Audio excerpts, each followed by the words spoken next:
Hi, tonight we're going to talk about why we are born. The purpose of being born is for worldly experience.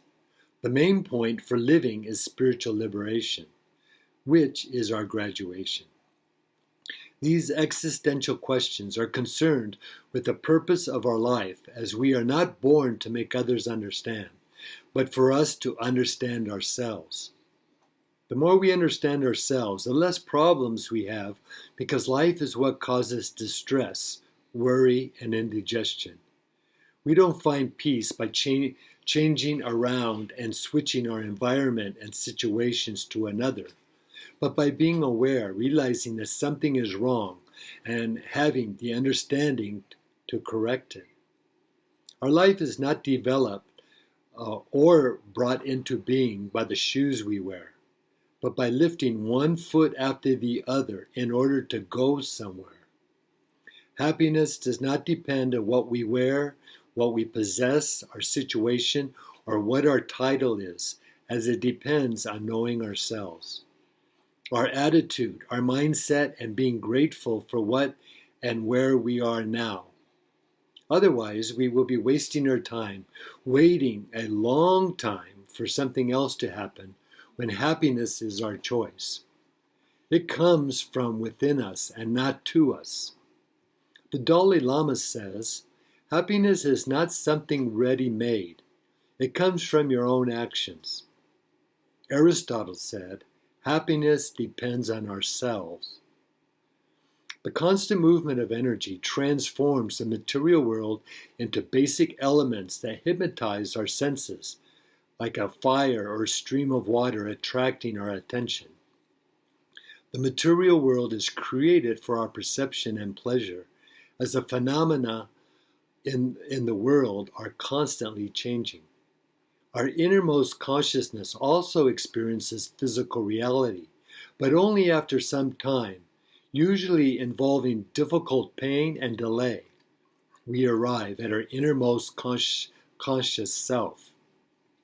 Worldly experience is our mind perceiving the observable material nature, while our soul consciousness implies liberation from the temporary manifestation to the unchanging reality behind the ever-changing physical forms. But it is through the temporary experiences in our life, the pain and pleasure we experience, that enables us to be free when eternal wisdom is unfurled, so we can taste the unchanging bliss behind the material manifestation. Therefore, we don't need the best of every single thing to be happy, and can enjoy our life. We just need to make the most of what we have, which are the things that come our way.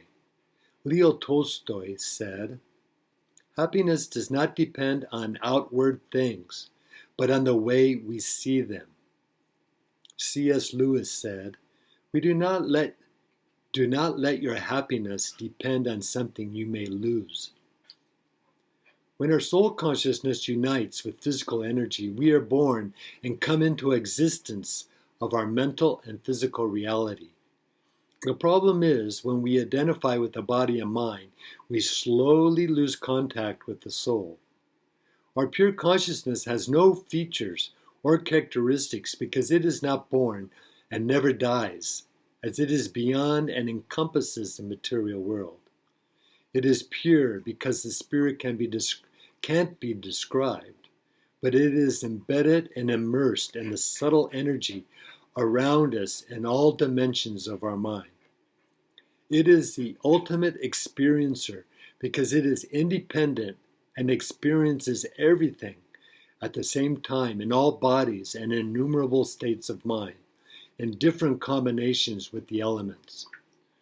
When we awaken to consciousness, we realize that we are not our body or mind, that they are in our consciousness. Sadhguru says, if your happiness depends on what is happening outside of you, you are a slave to the external situation. C.S. Lewis said, life with God is not immunity from difficulties, but peace in difficulties. I want to show you, I got a little Got a dog here, my son's dog. I'm watching him. He's with my dog behind me. Sometimes we need the difficulties to break down so we have a breakthrough. It is called tough love because in the middle of chaos, when we are quiet, we envision our arrangement with life. There's my dog. Our mind judges and has opinions, but our soul consciousness is an impartial witness of our actions. It is not a puppet, a toy to play with when we are bored. That is at the beck and call of our mind.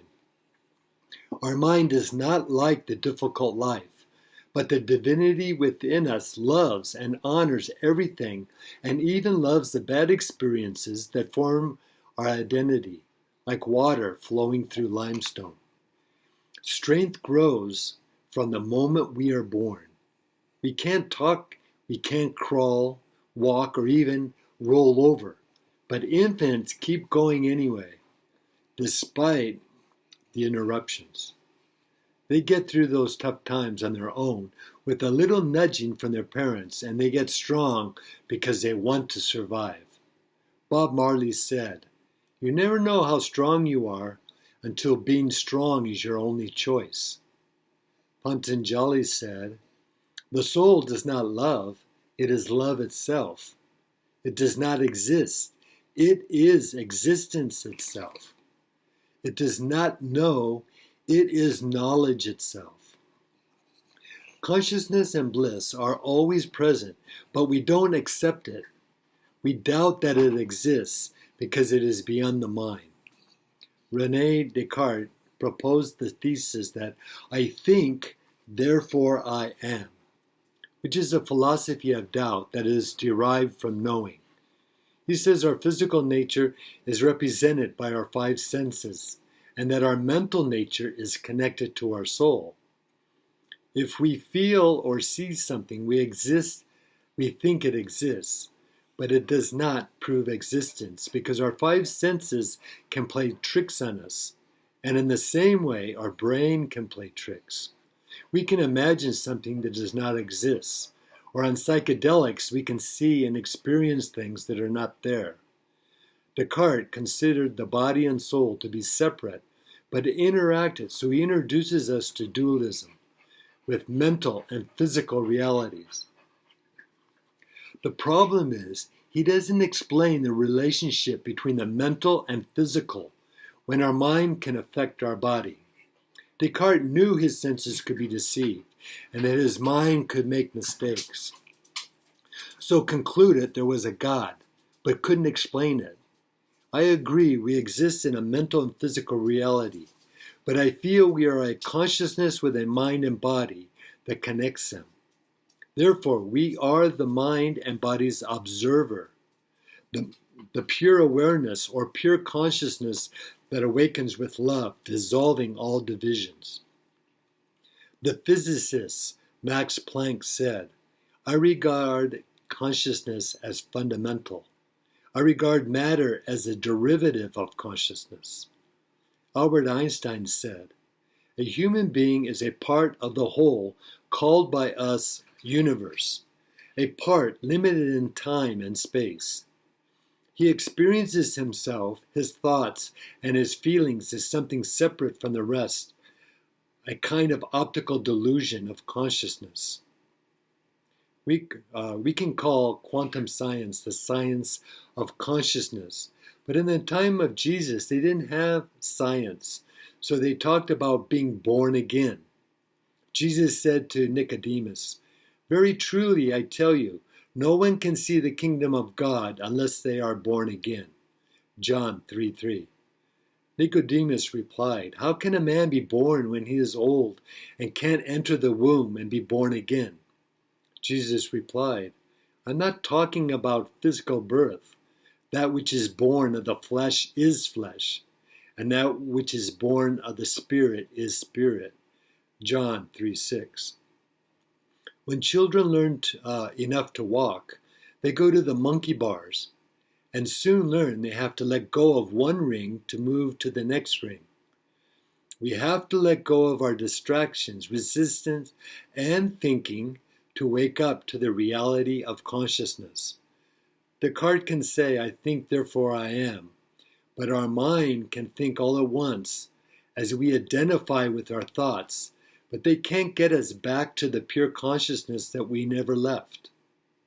They are just a distraction that keep us from it, because we just have to be present in our reality of consciousness that Jesus called spirit. The spiritual experience erases our illusion that we are body, mind, or thoughts as the light of our soul shines forth. Joseph Campbell said, "This is an essential experience of any mystical realization. You die to your flesh and are born into your spirit. You identify yourself with the consciousness and life which your body is but the vehicle. You die to the vehicle and become identified in your consciousness with that of which the vehicle is, but the carrier that is the God." Thank you.